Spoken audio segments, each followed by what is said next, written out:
तब पता चलता है कि मोहब्बत कितनी। क्या आपने वो हदीस नहीं सुनी? सही बुखारी की ये भी रिवायत है। सुलह हुदैबिया का ज़माना है, मुसलमानों की तरफ से 1400 मुसलमान हुदैबिया के मकाम पर रुके हुए हैं। उधर मुशरिकीन मक्का कहते हैं कि हम मक्का में दाखिल नहीं होने देंगे। सुलह हो रही है। मुशरिकीन मक्का ने अपना एक आदमी भेजा जिनका नाम है उर्वा इब्ने मसूद सकफी। बाद में ये इस्लाम ले आए थे, सहाबी बन गए थे। इधर सुलह करके गए, बातचीत करके गए, और बातचीत करके जाने के बाद पूछा मुशरिकीन मक्का ने कि ए उर्वा, क्या मामला है, क्या बात करके आए हो? कहा बात करके जो आए हैं वो तो बाद में बताएंगे, लेकिन उससे पहले ये सुनो जो मैंने अपनी आंखों से मंजर देखा है। कहा क्या मंजर देखा तुमने वहां पर? नबी जो अपने 1400 सहाबा के साथ हुदैबिया में रुके हुए हैं, वहां क्या मंजर देखा? सही बुखारी की रिवायत है। एक बच्चा मिकाईल नाम का है, 5 साल का है, लवाड़ी का है, वो गुम हो चुका है, कहीं सो रहा हो या कहीं गुम हो गया हो, किसी को मिला हो तो यहाँ स्टेज पे पहुंचा दें। लवाड़ी का है, मिकाईल नाम है। तो कहा कि वो मंजर मैं आपको बताता हूँ। मंजर क्या था? हजरत उर्वा बिन मसूद सकफी कहते हैं कि ओ मक्का के लोगों, मैंने बहुत लंबे लंबे सफ़र किए हैं। मैं कैसर व किसरा के दरबार में भी गया हूँ, मैंने बड़े बड़े बादशाहों के दरबारों को देखा है, और मैंने उनकी रियाया को भी देखा है, लेकिन जितनी मोहब्बत नबी के मानने वाले, नबी के सहाबा नबी से करते हैं, इतनी मोहब्बत करते हुए मैंने किसी को भी नहीं देखा है। कहा क्या देखा? कहा मैंने अपनी आंखों से देखा कि जब नबी वुज़ू बनाते हैं तो मैंने देखा कि उनके वुज़ू का पानी ज़मीन पे भी नहीं गिरने देते। सहाबा अपने हाथ पे ले लेते हैं, वुज़ू का पानी ज़मीन पे नहीं गिरने देते, अपने हाथों पे ले लेते हैं। इज़ा तवज़्ज़ा कादू यक़्ततिलूना अला वुज़ूइही, हदीस के अल्फाज हैं कि जब वुज़ू का पानी, नबी वुज़ू बनाते हैं तो वुज़ू का पानी हासिल करने के लिए ऐसा मालूम होता है कि अभी लोग आपस में लड़ पड़ेंगे। इतनी मोहब्बत कि वुज़ू का पानी भी ज़मीन पर नहीं गिरने देना।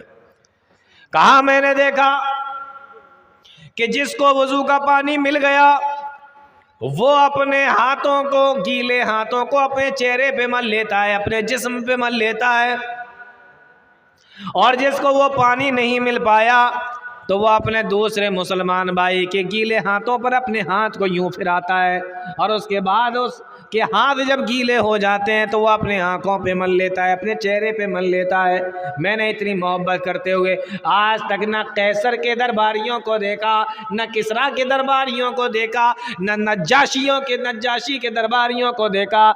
मैं रूम भी गया हूँ, मैं ईरान भी गया हूँ, मैं फारस भी गया हूँ, मैं मुल्क हबशा भी गया हूँ, मैं कैसर के पास भी गया हूँ, किसरा के पास भी गया हूँ, नज्जाशी के पास मैं भी गया हूँ, लेकिन मैंने किसी भी रियाया को अपने बादशाह से इतनी मोहब्बत करते हुए नहीं देखा जितनी की मोहब्बत नबी के मानने वाले, नबी के सहाबा अपने नबी से करते हैं। यह है मोहब्बत का मामला। वो उर्वा इब्ने मसूद कहते हैं कि जब वो बोलना शुरू करते हैं तो लोग खामोशी के साथ में इस तरीके से बैठ जाते हैं जिस तरीके से उनके सर के ऊपर परिंदे बैठ गए हों,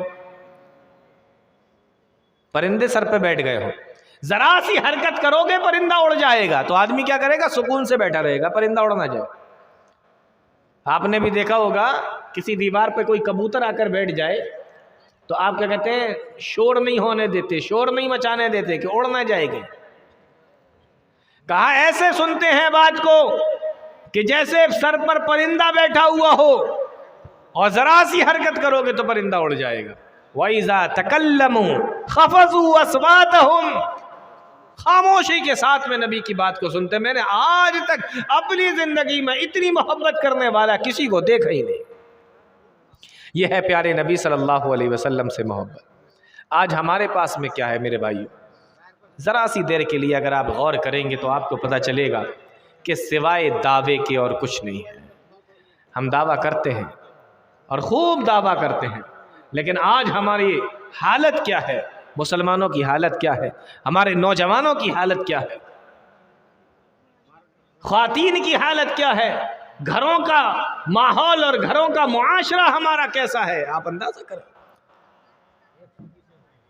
पूरा पूरा घर है, सारे के सारे बेनमाजी हैं। एक एक साल गुजर जाता है, घर के अंदर कुरान करीम की तिलावत करने वाला कोई नहीं। घर के अंदर एक बूढ़ा है, सारे पूरे घर वालों की तरफ से अकेला बेचारा नमाजी है, सबकी नमाजें अकेला पढ़ रहा है। आप नमाज नहीं पढ़ते? नहीं, मेरे दादा पढ़ते हैं। आप नमाज पढ़ने नहीं जा, पूरे घर की तरफ से बेचारा वो बूढ़ा अकेला नमाजी है। ये आज हमारी हालत है।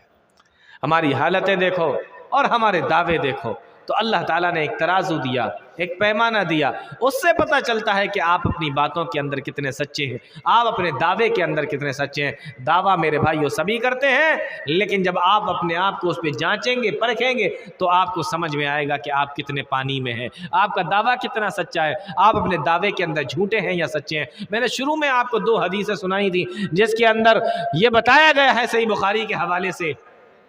एक हदीस के अंदर कि पहाड़ नबी से मोहब्बत करता है, और दूसरी हदीस के अंदर ये बताया गया कि लकड़ी का जो तना था वो नबी से मोहब्बत करता है। बताओ, आज हमारी हालतों को देखो, हमारे दावे को देखो और हमारी हालतों को भी देखो, और उसके बाद फिर ये देखो कि ये चीज़ें भी नबी से मोहब्बत करती हैं। क़यामत के दिन इनकी मोहब्बत रखी जाए और हमारी मोहब्बत रखी जाए, तो बोलो किन की ज़्यादा निकलेगी। कितने अफसोस की बात है कि अगर ये चीज़ें हमसे ज़्यादा नबी से मोहब्बत करने वाली निकल गई, तो मुसलमानों के लिए इससे ज़्यादा कोई अफसोस की बात हो नहीं सकती। इसलिए मेरे भाइयों, नबी से मोहब्बत कीजिए, नबी की इताअत कीजिए, नबी की बात मानिए, अपने घर को इस्लामी घर बनाइए, अपने माशरे को इस्लामी माशरा बनाइए।